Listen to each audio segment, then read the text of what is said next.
तो आज की ये बड़ी खबर है, बेहद गंभीर ये मुद्दा। यूपी के हाथरस से एक दिल दहला देने वाली वारदात सामने आई है। यहाँ गैंगरेप की शिकार लड़की की मौत हो गई है। ये बहुत अपने आप में गंभीर मामला है, लड़कियों की सुरक्षा का मामला है। 14 सितंबर की एक घटना है जब उत्तर प्रदेश में हाथरस में एक बेटी के साथ गैंगरेप हुआ।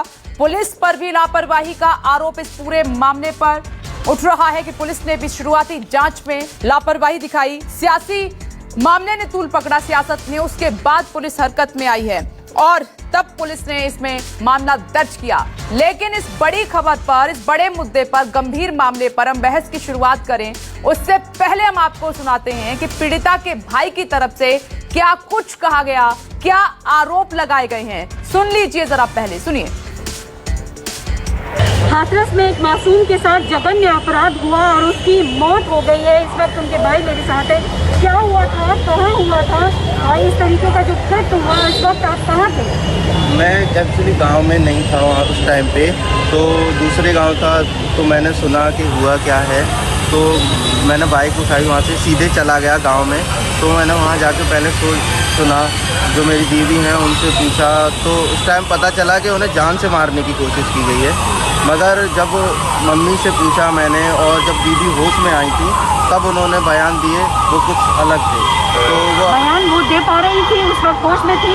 जी, उस टाइम होश में नहीं थी। वो अलीगढ़ जो मेडिकल कॉलेज है उसमें जाके 2-3 दिन बाद उन्हें होश आया, तब उन्होंने बयान दिए हैं। कहाँ चोट लगी थी, कहाँ चोट लगी थी उनको? हमने ये भी सुना कि उनकी जीभ को काट दिया गया था। जी, काट दिया गया था जीभ को। और ये जो यहाँ से गर्दन की हड्डियाँ हैं 3, ये रीढ़ की मेन हड्डी होती है जिससे पूरी बॉडी कंट्रोल होती है, तो वो भी। और उनके पैर भी काम नहीं कर रहे, हाथ पैर ऐसे ही, हाथ थोड़े से नॉर्मल काम कर रहे थे मगर पैर बिल्कुल नहीं उठ रहे थे। कब लाए आप यहाँ पर और क्या दिक्कतें आई हैं आप लोग को हॉस्पिटल से? मैं एक तो मेडिकल कॉलेज से यहाँ तक लाने में, अलीगढ़ मेडिकल कॉलेज से कोई भी डॉक्टर साथ में नहीं आया। उन्होंने बोल दिया था कि एम्बुलेंस की टीम जाएगी अलग से, क्योंकि हमने रेफ़र अपनी तरफ से नहीं किया, ऐसा बोला था उन्होंने। और जब यहाँ आए तो 1-1:30 बजे के समथिंग हम यहाँ पे आ गए थे। उसके बाद यहाँ एडमिट किया इमरजेंसी में। उसके बाद पहले तो पीड़िता के भाई को आपने सुना, सीधे तौर पर उन्होंने कहा कि बहन के साथ हैवानियत की गई, जान से मारने की कोशिश की गई, जीभ काटी गई और रीढ़ की हड्डी भी तोड़ दी गई। लेकिन इस बीच गैंगरेप पीड़िता की मौत के बाद हाथरस के डीएम प्रवीण कुमार का भी बयान सामने आया है। डीएम ने क्या कुछ कहा इस पूरी घटना पर, वो हम आपको सुनवा देते हैं। सुनिए जरा। उस दिन SC/ST एक्ट के तहत मामला दर्ज किया गया था। 22 तारीख को पीड़िता का बयान दर्ज किया गया, जिसके बाद मामले में गैंगरेप की धाराएं जोड़ी गई। सुनिए अब क्या कह रहे हैं जिलाधिकारी हाथरस।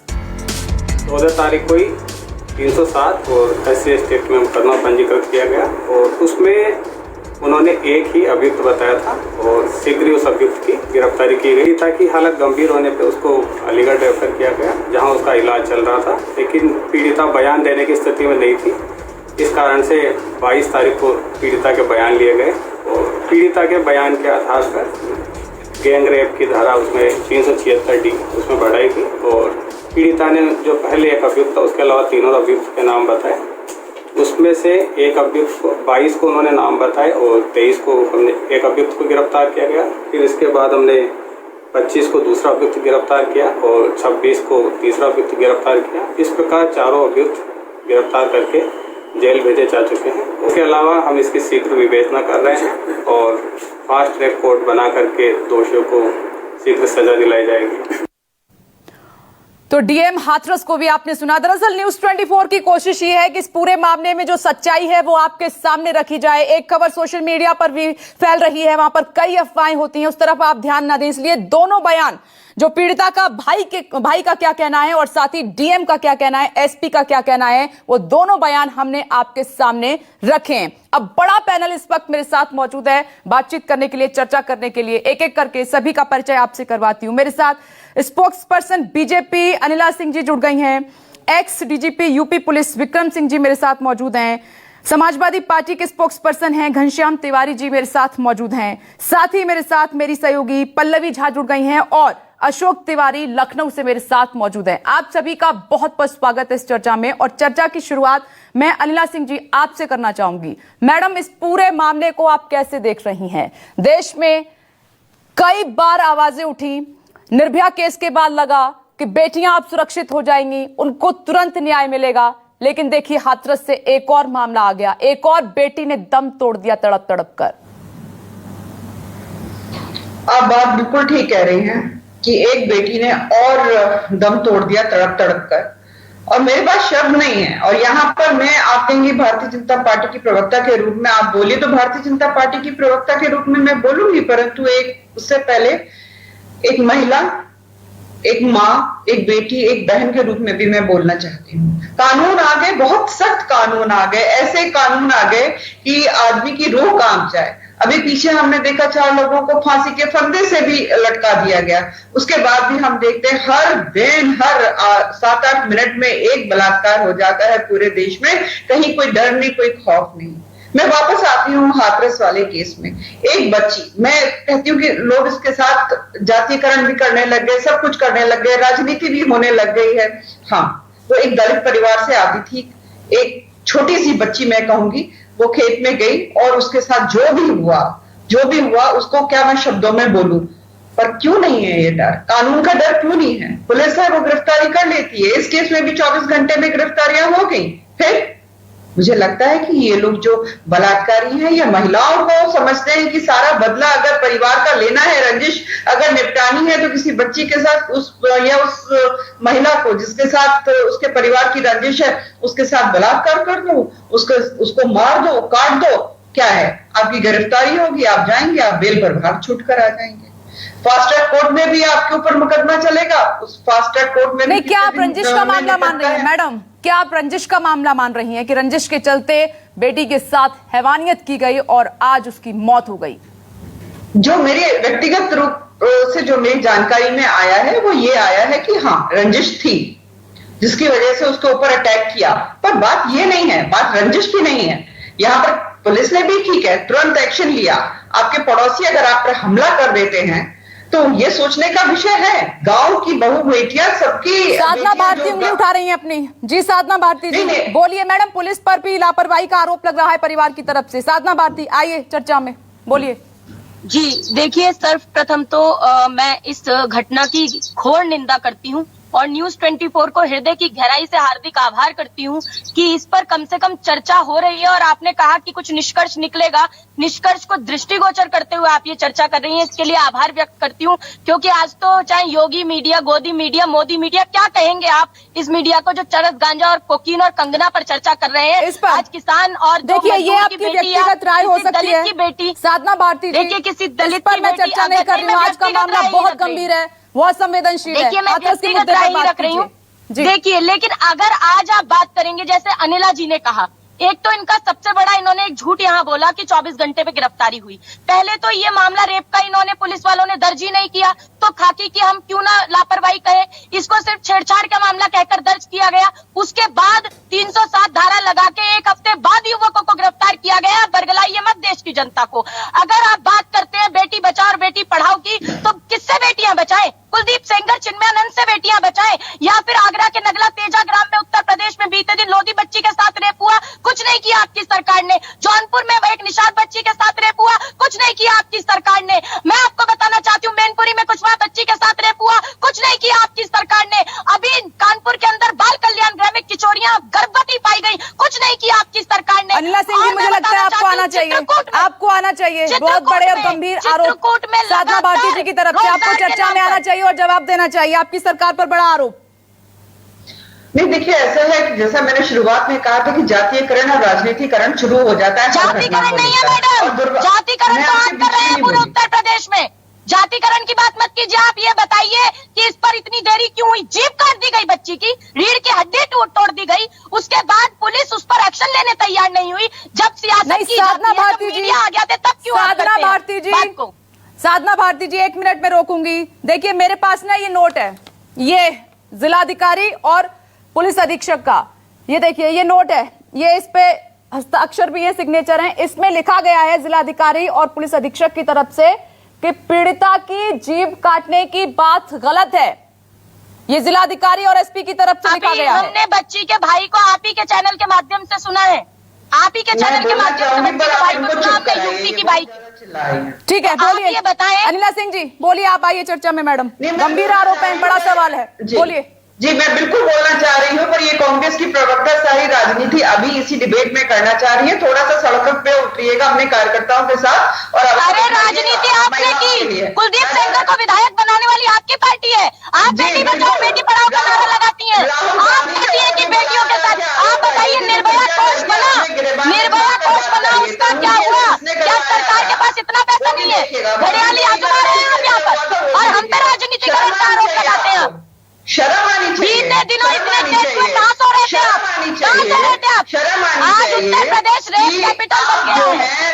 आपको अनिला सिंह जी, ये बहुत संवेदनशील मामला है और साधना भारती जी, बहुत गंभीर मामला है। राजनीति नहीं करनी है, इस पर राजनीति नहीं करनी है। बेटियों की सुरक्षा का मामला है। मैडम जरा थोड़ी गंभीरता दिखाइए, थोड़ी गंभीरता दिखाइए। तमाम दर्शक आपको सुन रहे हैं, इस पर राजनीति नहीं होनी चाहिए। मैं लौटूंगी सर सीधे। विक्रम सर, मैं आपके पास आना चाह रही हूं। सर, इस पूरे मामले को आपने देखा। मेरे पास तो सर शब्द नहीं है। बेटियों की सुरक्षा का मामला है। पुलिस पर भी गंभीर हर बार की तरह सवाल खड़े हो रहे हैं कि पुलिस ने वक्त पर सही समय पर सही मामला दर्ज नहीं किया। आज वो बेटी दुनिया में नहीं है। बोलिए सर। देखिए, मैं स्वयं स्तब्ध हूं, किंग कर्तव्य विमूढ़ हूं, और मैं कुछ बातें कहूंगा जो कि बहुत कटु है। डीएम एसपी से ही उम्मीद की जाती है बचाव पक्ष के वकील की तरफ बात न करें। अगर कहीं कोई त्रुटि हुई है तो उसमें कार्रवाई करें। हर थाने में एक विवाद रजिस्टर होता है। विवाद रजिस्टर में क्या आपने प्रविष्टियां नहीं की कि इन दोनों परिवारों में विवाद है, बदन पे चोटें हैं, अस्वाभाविक और क्रूरता का परिचय की पराकाष्ठा, और आपने केवल अनुसूचित जाति जनजाति अत्याचार निवारण अधिनियम के अंतर्गत कार्रवाई की। क्या मेडिकल नहीं कराया बच्ची का? आपको मालूम नहीं पड़ता कि बच्ची के साथ दुर्व्यवहार और बलात्कार हुआ है? उसके लिए बच्ची खुद कहेगी, हलफनामा देगी। उस घायल मरणासन अवस्था में आप किस दुनिया में रह रहे हैं?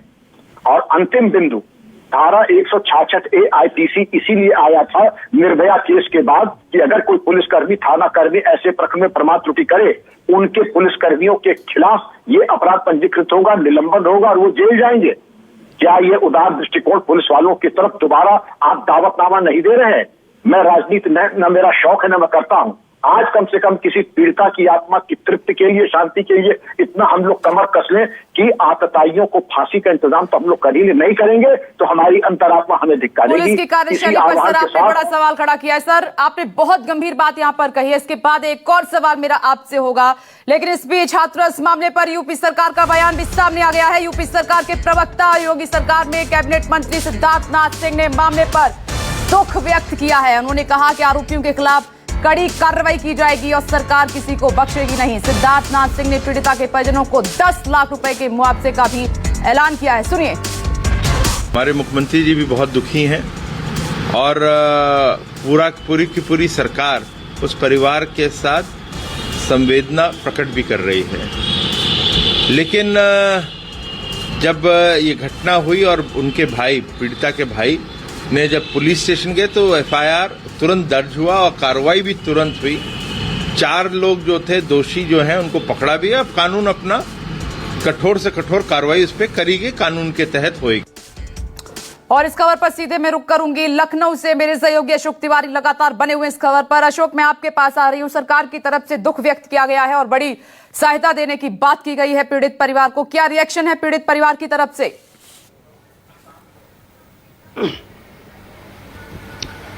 देखिए, दरअसल अभी पीड़ित परिवार इस पूरे घटनाक्रम को लेकर बेहद नाराज है। हालांकि अभी थोड़ी देर पहले जब हाथरस के जिलाधिकारी और एसपी की तरफ से ज्वाइंट बयान जारी किया गया तो उसमें जो प्रमुख सवाल उठाए जा रहे थे कि क्या उसके साथ जो घटना घटित हुई, इस पर जिस तरह के आरोप परिवार वालों की तरफ से लगाए गए, उसका खंडन जिलाधिकारी और एसपी की तरफ से किया गया है। दूसरी अहम बात यह भी है कि इस पूरे मामले में धारा 302 इस पूरे घटनाक्रम में और बढ़ा दी गई है पीड़िता की मृत्यु के बाद। तो यह कहा जा सकता है कि सरकार की तरफ से इस पूरी घटना के बाद से, यानी कि जब से ये पूरा घटनाक्रम मीडिया की सुर्खियों में हो, उसके बाद से बहुत तेजी से बयान सामने आया है। अभी थोड़ी देर पहले सिद्धार्थनाथ सिंह, जो कि योगी सरकार में प्रवक्ता भी है, उनकी तरफ से कहा गया है कि पूरी घटना को लेकर वो बेहद दुखी हैं। और दूसरी अहम बात, जिलाधिकारी हाथरस और एसपी की तरफ से कहा गया है कि इस पूरे मामले को वो फास्ट ट्रैक कोर्ट में लेके जाएंगे, वहां पर इस पूरे मामले की सुनवाई की जाएगी। घटना में जो आर्थिक मदद का ऐलान है वो भी जिलाधिकारी की तरफ से किया गया है। लेकिन सबसे अहम बात यही है, सबसे बड़ा सवाल यही है विपनेश की महिला सुरक्षा को लेकर जो बात कही जाती है सरकार की तरफ से, जब इस तरह की घटनाएं सामने आती हैं तो कहीं ना कहीं सुधार की बातें सामने आने लगती है कि अभी और ज्यादा सुधार की जरूरत है। लापरवाही की बात सामने आती है कि शुरुआती दौर में जब ये पूरा घटनाक्रम हाथरस में घटित हुआ तो पहले मामूली धाराओं में मुकदमा दर्ज किया गया और उसके बाद जब पीड़िता का बयान लिया गया तो उसके बाद उसमें धाराएं बढ़ाई गई और आज पीड़िता की मृत्यु के बाद 302 की धारा और बढ़ाई गई इस पूरे घटनाक्रम में। तो ये कहा जा सकता है कि जब इस तरह की घटनाएं आती हैं तो सरकारी मशीनरी बहुत तेजी से एक्टिव होती है, लेकिन शुरुआती लापरवाही से इनकार नहीं किया जा सकता और शायद यही वजह है कि जब शुरुआती दौर में जब पीड़िता अपने परिवार के साथ मुकदमा दर्ज होता है कोई कड़ी कार्रवाई करने के लिए, कोई एक्शन लेने। आप मेरे साथ बने रहिए। पल्लवी झा भी जुड़ी हुई हैं सफदरजंग अस्पताल से, लगातार अपनी नजर वहां पर बनाए हुए हैं क्योंकि वहां पर भी परिवार मौजूद है, इंसाफ की मांग कर रहा है और लोग भी लगातार हंगामा कर रहे हैं और एक ही मांग है कि इंसाफ मिले, इंसाफ मिले, इंसाफ मिले। पल्लवी, आपके पास आ रही हूं, क्या देख रहे हैं इस वक्त आप वहां पर, क्या चल रहा है?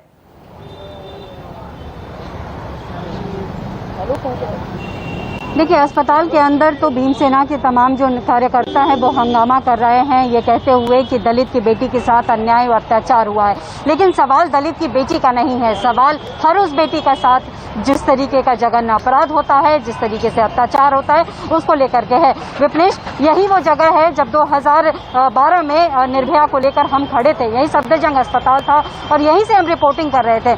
लेकिन उस वक्त से आज के वक्त में कोई बदलाव नहीं है। कानून बेशक बहुत सख्त है, लेकिन जब तक सिस्टम कठोर नहीं होगा, जब तक प्रशासन कठोर नहीं होगा, जब तक पुलिस व्यवस्था कठोर नहीं होगी, तब तक खौफ नहीं होगा। और इसी तरीके से जिस तरीके से लड़कियों के साथ, बच्चियों के साथ ये अपराध हो रहे हैं वो लगातार होते रहेंगे।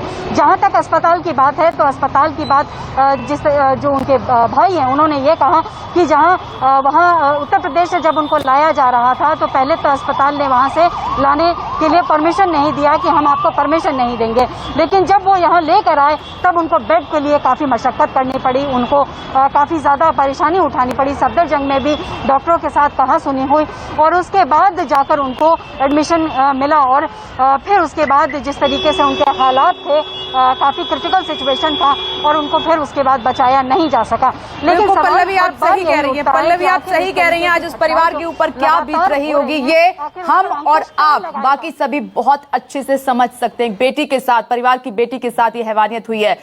मैं आपके पास सीधे आऊंगी सर। घनश्याम तिवारी जी, क्या सियासत करना जरूरी है क्या सर? क्या मिलके पक्ष विपक्ष समाधान नहीं ढूंढ सकता? क्या महिलाओं की सुरक्षा की जिम्मेदारी नहीं ले सकता? क्या मिलकर काम नहीं हो सकता सर? देखिए, दो बातें मैं बहुत संक्षेप में कहूंगा। पहली बात तो जो पल्लवी ने अभी बताया, इसका मतलब कि शुरू से अंत तक प्रशासन ने उस बेटी की कोई मदद नहीं की। अब जो भास्कर में लेख छपा है उसको कोट करना चाहता हूं। पिता कहते हैं ये लोग गांव के ठाकुर हैं, ये लोग मेरी बेटी से दरिंदगी करने से पहले मेरे पिता से भी मारपीट कर चुके हैं, उनकी उंगलियां तक काट दी थी।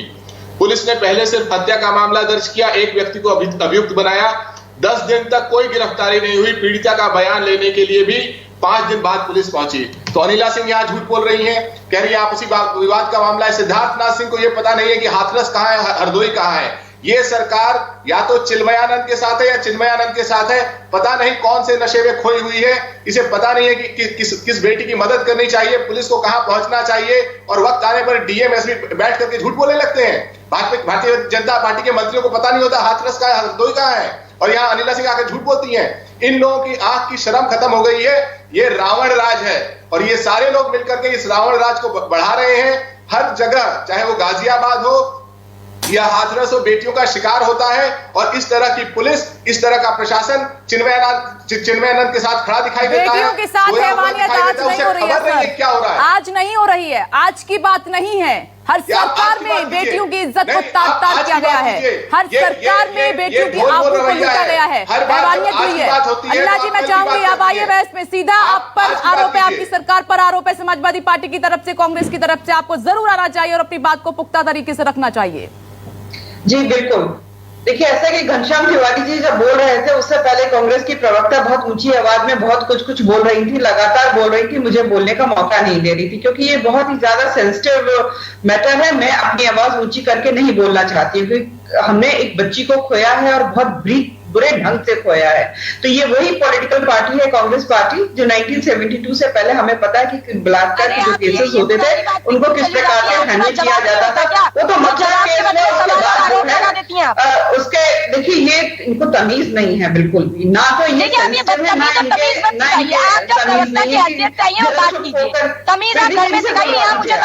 ये Bharatiya Janata party national television पर आकर आप करें, हम झूठ बोलेंगी और हम चिल्लाए भी आपसे पूछ के इतना सेंसिटिव मैटर है आपकी तो चीखें क्यों निकलेंगी? क्योंकि आपकी सरकार की गलती है। आप क्यों चिल्लाएंगी? क्योंकि आपकी सरकार की गलती है। बेटी बचाओ बेटी पढ़ाओ बोल बोल के चिन्हानंद दे दिया, बेटी बचाओ बोल बोल के कुलदीप सेंगर दे दिया। महिला है आप इस तरह से आप देखिए, आप अपनी लैंग्वेज थोड़ी संभालिए। भैया कौन है वो सबको पता है। देखिए संवेदनशील मामला है, गंभीर मुद्दा है, मैं बार बार कह रही हूँ दोनों से। मैडम आपसे मेरी रिक्वेस्ट है, शब्दों पर संयम रखिए, जरा शब्दों पर संयम रखिए। बहुतों की आंखों में आंसू है, न्याय की मांग उठ रही है। अब बोलिए, अब बोलिए। अरे ये भैया इनको बोली कि जब इनका नंबर आता है खूब बोले, मैं इनके बीच में नहीं बोलती हूँ, मैं वही आपको बता रही हूँ। ये वही कांग्रेस पार्टी है। ठीक है, मैं लौटूंगी। मेरे साथ रेखा अग्रवाल जी भी जुड़ गई हैं, एडवोकेट हैं। मैडम आपका भी स्वागत है इस चर्चा में। मैडम बहुत गंभीर मामले पर चर्चा कर रहे हैं, कुछ निष्कर्ष पर पहुंचने की कोशिश की जा रही है। देखिए न्यूज 24 स्टार की ही बात नहीं करता है, आम से लेकर खास सबकी बात करता है। हमारी कोशिश है कि सच सामने आए और न्याय सबको मिले, चाहे गरीब हो या फिर अमीर हो, कोई कितना भी बड़ा स्टार क्यों ना हो या फिर कोई मामूली आम इंसान क्यों ना हो। मैं चाहूंगी रेखा जी अपनी बात रखिए। मैडम कोर्ट कैसे देखता है इस तरीके से मामलों को, क्योंकि इससे पहले भी निर्भया का केस आया और भी कई बेटियों का केस अदालत तक पहुंचा। इतने कठोर कानून बने, फास्ट ट्रैक कोर्ट बने, अदालतें बैठी दिन रात, लेकिन देखिए कहां पर लगाम है मैडम, कहां लगाम है। बहुत ही दुख की बात है मैडम, बहुत ही दुख की बात है। ये कोई राजनीति का मामला नहीं है और जैसे विक्रम सिंह जी ने कहा, ये हम लोग सब स्तब्ध रह गए, आंखों में आंसू भर जाती इस तरह की बात को सुन के। ये हमारे देश के अंदर, एक प्रजातंत्र देश के अंदर 21वीं सदी के अंदर उत्तर प्रदेश राज्य के अंदर ऐसी घटना हुई। इतने बड़े बड़े कानून बन गए, इंडियन पीनल कोड, भारतीय दंड अधिनियम, इतना पुख्ता कानून है। निर्भया केस के बाद में कानून में इतने संशोधन भी आए। मैडम एक मिनट रोकना चाहूंगी यहाँ पर। गैंगरेप केस में हाथरस के डीएम का जो बयान आया है वो भी आपको सुनना चाहिए। पीड़िता की जीभ नहीं कटी है, ये कहना है डीएम का। पीड़िता बोल रही थी, ये जिला अधिकारी इतनी बड़ी स्टेटमेंट दे रहे हैं, ज्वाइंट स्टेटमेंट है जिला अधिकारी और पुलिस अधीक्षक की। सुनिए जरा क्या कुछ कहा है उन्होंने। जैसे पीड़िता का जो गला दबाया गया, और गला दबाने के डॉक्टरों के अनुसार जो बताया गया, गला दबाने के दौरान उसकी जीभ बाहर आई और दांतों के बीच में फंसने से उसमें जीभ में चोट आई थी। और जीभ काटने की बात पूर्णतः सही नहीं है, केवल जीभ पर उसमें चोट आई थी और पीड़िता बोल रही थी और किसी कारण से उसमें जो सीओ थे और जो महिला कांस्टेबल उनके साथ गई थी वो 22 तारीख को बयान ले गए।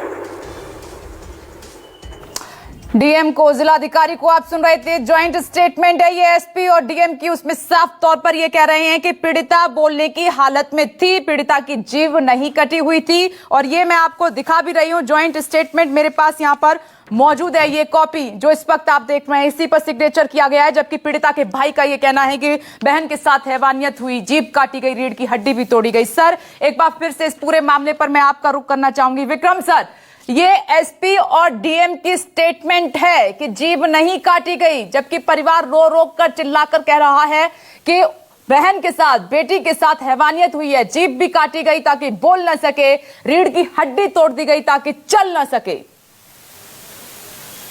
देखिए डीएम की बातों में, वक्तव्य में विरोधाभास है। कैसे? पहले उन्होंने कहा था कि चूंकि बच्ची अचेत हो गई थी, बयान नहीं दे पाई, इसलिए बलात्कार की धाराएं नहीं लगाई गई। तो अगर बोल रही थी तो क्या उन्होंने जरूरी नहीं समझा मेडिकल के बाद और उसके बोलने पर कि बलात्कार की धाराएं सम्मिलित करें? मिनिमाइजेशन का केस बिल्कुल साफ है और मैं अपने अनुभव से कह सकता हूं कि इस प्रकरण में पुलिस के ऊपर उदार दृष्टिकोण अपनाना आत्मघाती होगा। इसके पहले भी कई अवसरों पर मैंने कहा, मेरा किसी से विरोध और बैर और मित्रता नहीं है, लेकिन जहां पर जो त्रुटि की है, गंभीर त्रुटियां की हैं, वहां पर दंड की कार्रवाई होनी चाहिए। इसीलिए दंडात्मक प्रक्रिया पुलिस में है, rules of punishment and rewards में, कि अगर इन्होंने इतनी गंभीर त्रुटि की है तो दंड तो मिलना ही चाहिए। हम क्यों उनका बचाव कर रहे हैं जिन्होंने मुकदमा कायम नहीं किया, रेप की धाराएं नहीं लगाई, शुरू में केवल SC ST एक्ट की धाराएं लगाई, बिल्कुल सर, इसी से जुड़ा हुआ मेरा सवाल है। ब्रेक पर जाने से पहले मेरे मन में ये सवाल था दर्शकों के लिए कि मैं आपसे पूछूं, निर्भया केस के बाद और भी कई मामले हुए, उसमें फास्ट ट्रैक अदालतें बनी, नए कानून बने, कठोर कानून बने, तो अब कोई लड़की अपनी परेशानी को लेकर पुलिस के पास पहुंचती है, कहती है कि मेरे साथ बलात्कार हुआ है, गैंगरेप हुआ है, तो पुलिस का पहला कर्तव्य सर क्या होना चाहिए? पहला कर्तव्य होना चाहिए अपराध पंजीकृत करें, कार्रवाई करें, विवेचना करें, न कि उसको भगा दें या अपमानित करके, प्रताड़ित करके उसका अपमान करें। और सर ये एलिगेशन पुलिस पर हर बार क्यों होता है? गरीबों की पुलिस नहीं है, अमीरों की पुलिस है, दबंगों की सुनती है, और लाचार जो अकेले खड़े हैं उनकी पुलिस नहीं सुनती है। ये क्यों हर बार एलिगेशन पुलिस पर आकर लग जाते हैं, खड़े हो जाते हैं लापरवाही के? हर बार इसलिए होता है क्योंकि हमने दंड देना समाप्त कर दिया है। पुलिस का काम बिना दंड के राज्याधिकार नहीं चलता है। इसलिए नहीं कि हमें दंड देने का शौक है, लेकिन जिसने त्रुटि की है, एक हाथ से पुरस्कार, दूसरे हाथ से दंड, और दोनों तत्परता के साथ, क्योंकि हमने दोषी पुलिसकर्मियों को दंडित करना बंद कर दिया है। आप ये बताइए, आदरणीय परम विदुषी रेखा अग्रवाल जी पैनल पे 166 आईपीसी के कितने मुकदमे लिखे गए हैं जी, और कितने में पुलिसकर्मियों को जेल हुई है, ये बता दें।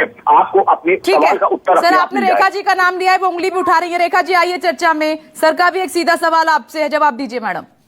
मैडम, जैसे विक्रम सिंह जी ने बिल्कुल साफ स्पष्ट किया, निर्भया केस के बाद में कानून में संशोधन आ गया था, धारा 166 जुड़ गई थी कि जो पुलिसकर्मी एफआईआर को दर्ज नहीं करता या कोई भी तरह की उदासीनता दिखाता है या शिकायतकर्ता को इधर से उधर भगाता है क्षेत्राधिकार का नाम लेके, या उसकी जो शिकायत है उसके ऊपर ना क्वेश्चन मार्क उठाता है, ऐसे पुलिस अधिकारी के ऊपर जो अपनी ड्यूटी को पूरी नहीं करना चाहते, ऐसे अधिकारी के खुद के ऊपर मुकदमा दर्ज होता है। परंतु जैसे विक्रम सिंह जी ने सही कहा, आखिर कहीं पर भी कोई मुकदमा दर्ज नहीं होता, और जो दोषी पुलिसकर्मी होते हैं वो उनके ऊपर बिना कोई एक्शन हुए वो मामला जो होता है वो फाइलों में दबा रह जाता है, और जो आरोपी होता है वो आराम से केस में से निकल जाता है, उसके ऊपर दोष साबित नहीं हो पाता है, ना तो दोष साबित हो पाता है और ना ही जो पुलिसकर्मी है जिन्होंने अपनी ड्यूटी को पूरी करने के अंदर कोई ना तो कोई उदासीनता दिखाई या कोई किसी और वजह से केस को दर्ज नहीं करा। आप मेरा इशारा समझ गए कि मैं क्या कह रही हूँ। ऐसे पुलिस अधिकारियों को पर भी ना तो कोई एफआईआर दर्ज होती है, ना कोई डिपार्टमेंटल एक्शन होता है, और मामला रफा दफा हो जाता है जब तक कोई और निर्भया का केस या कोई और हाथरस का केस हमारे सामने नहीं आता। कानून कहीं पर भी लचर नहीं है, हमारे देश में इतना पुख्ता कानून है। निर्भया केस के पहले भी कानून में कहीं पर कमी नहीं थी, निर्भया केस के बाद में कानून को इतना विस्तार रूप से दे दिया गया है कि जहां पे बलात्कार की जो परिभाषा है उसको ही बहुत बड़ा कर दिया गया है। लेकिन मैडम कानून इतना सख्त है, कठोर है, बदलाव हुए हैं, तो डर क्यों नहीं है अपराधियों में? डर क्यों नहीं है अपराधियों में? मैं ये पूछना चाहती हूँ। अपराधियों पे डर इसलिए नहीं है क्योंकि जो है वो केस कोर्ट के अंदर साबित नहीं हो पाते हैं। लोगों को पहली बात तो जो कानून है उसके बारे में ज्ञान नहीं है बिल्कुल भी, और उनको लगता है कि जो हमारी बॉलीवुड की फिल्मों से प्रभावित होते हैं कि जहां पर अक्सर जो लोग हैं वो छूट जाते हैं। पुलिस को भी बहुत ही गंदी दृष्टि से दिखाया जाता है, कानून को भी बहुत अच्छी दृष्टि से नहीं दिखाया जाता है, और एक मजाक सा समझा जाता है सारी बात को। तो जब तक आम व्यक्ति के अंदर, आरोपियों के अंदर, दोषियों के अंदर, पुलिस कर्मियों में, आम समाज में कानून का भय नहीं होगा, कानून की समझ नहीं होगी, उनको ये पता नहीं चलेगा कि अगर हम कोई गलत काम करते हैं तो कानून में देर है पर अंधेर नहीं है, मैं आज नहीं तो कल हम पकड़े जाएंगे। साधना जी आपने उंगली उठाई है, बोलिए मैडम, उसके बाद मैं अनिला सिंह जी के पास जाऊंगी, उसके बाद घनश्याम तिवारी जी के पास। साधना जी रखिए अपनी बात, क्या कहना चाह रही है मैडम आप? जी देखिए, सबसे पहले तो मैंने बहुत सारे आपको उत्तर प्रदेश में हो रही घटनाओं के बारे में भाजपा की प्रवक्ता से पूछा, उनके पास जवाब नहीं था, उन्होंने एक पर भी जवाब नहीं दिया। उन्होंने ये नहीं बताया कि प्रदेश में ही हो रहा है। क्या ये सिर्फ उत्तर प्रदेश में ही हो रहा है? बिल्कुल, देखिए मैं नहीं ये घटना को लेकर मैं सवाल पूछ रही हूँ, सियासत नहीं, देखिए सियासत नहीं कर रही हूँ, लेकिन एक सवाल का जवाब देना चाहूंगी मुझसे, क्योंकि पूछा गया है, करके किया गया, इसलिए तथ्यों पर बात कीजिए। बेटी बचाओ, बिल्कुल तथ्यों पर बात कर रही हूँ, बिल्कुल तथ्यों पर बात कर रही हूँ। इस तरह के शब्दों का जब उपयोग होता है तो देखिए, बेटी बचाओ और बेटी पढ़ाओ का नारा देके जो चिन्मयानंद और कुलदीप सेंगर दे दे, क्या वो वाहियात नहीं है? और इन्होंने वाहियात कह के खुद बता दिया कि एक महिला जब महिला का सम्मान नहीं करना जानती भाजपा में, तो ये क्या योगी आदित्यनाथ और मोदी सरकार से हम उम्मीद लगाकर बैठे? ये बताइए, निर्भया कोष जब बनता है तो वो कोष किस लिए बनाया गया है? अब ये घड़ियाली आंसू बहाकर दिखा रहे हैं और मेरे चीखने की बात कर रहे हैं। मैडम, मैं बचपन से बोल रही हूँ, मैं महिलाओं के लिए आवाज उठा रही हूँ, मुझसे मुझे मेरी चीख निकलेगी जब बच्चियों की जीभ काट दी जाएगी। और डीएम ये साफ साफ झूठ बोलते नजर आते हैं कि जीभ नहीं काटी गई। भाई कहता है कि जीभ काटी जा रही है, भाई बता रहे हैं कि रीढ़ की हड्डी तोड़ी गई है, लेकिन आपकी सरकार के कान पर जूं तब रेंगता है जब किसी भी बेटी की मौत हो जाती है। मैं कांग्रेस की राष्ट्रीय प्रवक्ता के नाते मांग करती हूँ कि तत्काल यही आवाज पहले इतनी जोर से क्यों नहीं उठाई जाती है साधना जी? जब कोई लड़की की जान चली जाती है, मौत हो जाती है, जब ये मामला होता है तभी विपक्ष इतना आवाज बुलंद क्यों करता है? उससे पहले क्यों नहीं विपक्ष करता अपनी आवाज को बुलंद? अरे जब हमें घटनाओं के लिए चर्चा पे बुलाया जाता है उससे पहले भी आपकी जिम्मेदारी बनती है कि आप साथ खड़े रहें। अनुराग सिंह जी आपको आना चाहिए, आपको आना चाहिए, आपको आना चाहिए। लेकिन मैडम बहुत गंभीर मामला है, मुझे एक छोटा सा ब्रेक लेना होगा, बहुत छोटा सा ब्रेक ले रही हूं। तमाम खास मेहमान बने हुए हैं, मुद्दा बहुत गंभीर है, राजनीति नहीं चलेगी। एक निष्कर्ष पर पहुंचने की हम कोशिश कर रहे हैं। कितना कुछ होने के बावजूद भी बेटियां आज देश में सुरक्षित क्यों नहीं है और क्यों पुलिस इतनी गंभीर नहीं है? ब्रेक के बाद देखिए हाथरस की घटना, प्रियंका गांधी के निशाने पर यूपी के मुख्यमंत्री।